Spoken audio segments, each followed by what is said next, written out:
Cleveland Hopkins Airport is preparing for takeoff into the future.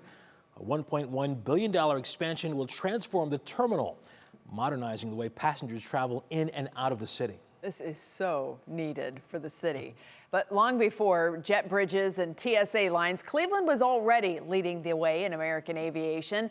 In tonight's Leon-Bibb, Then and Now, Leon visits and revisits our city's soaring past and shows us how history is guiding the next chapter of flight. I'll admit, I find something intriguing, even romantic, about flying. I delight in aircraft and airports. So when City Hall announced a $1.1 billion plan to upgrade Cleveland Hopkins, my heart took flight. Will this bring us into the 21st century? I think it may. That's what it needs. History professor John Grabowski knows Cleveland's aviation roots. Back in the early 1920s, when planes were still new, our first airfield was a grass strip near East 116th Street and Kinsman. That was where the airmail used to stop. That was the first one. Yeah, it was the first one. And Kinsman. Kinsman, yeah. So it was a big green area there. Then came a bold idea from city manager William Hopkins: build the nation's first city-owned airport. People thought he was crazy because nobody was going to go out that far.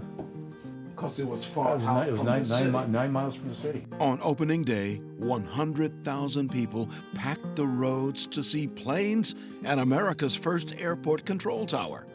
By 1925, we had scheduled interstate flights and lighted runways. If you go from the Wright brothers in the early 1900s to less than 20 years later, you've got a huge jump in the capability of aircraft. Flying in those days was without technology of today. Pilots called it seat-of-the-pants flying.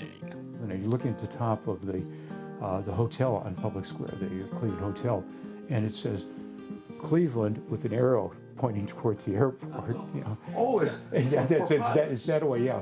In 1929, the world came to Cleveland for the National Air Races. Sky-high speed and world-class pilots. That made Cleveland's reputation. And one of the reasons they brought them here was because of the space. It was a big piece of land. And that reputation lives on through today's Cleveland Air Show at Burke Lakefront Airport. Cleveland Hopkins Airport was built on aviation history. After all, a couple of Ohioans, the brothers Wright, actually invented the idea of powered flight. Then the advances technologically in Ohio's aviation, World War I and II. Now the 21st century sees Hopkins Airport take a giant leap into the future.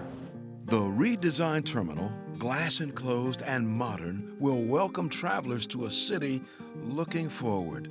Mayor Justin Bibb says, for us to have a world-class city, we need to have a world-class airport. In 1925, that was true too. Cleveland was at the forefront of aviation then and aims to be again.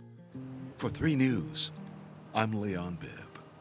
Wow, it was fascinating. It was. I didn't realize Cleveland's was the first city-owned. I did not either.